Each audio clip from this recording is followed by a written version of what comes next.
You ask Tiger to solve. This deals with linear equations with one unknown. The final result is u equals -3. Let's solve it step by step. Simplify the expression. Expand the parentheses. Simplify the arithmetic. Group like terms.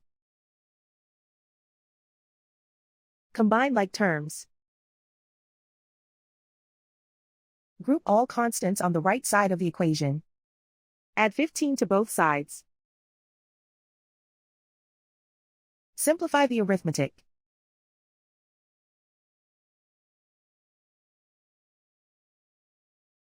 Isolate the u. Divide both sides by -5.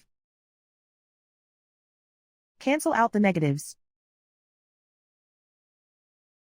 Simplify the fraction. Move the negative sign from the denominator to the numerator. Find the greatest common factor of the numerator and denominator. Factor out and cancel the greatest common factor.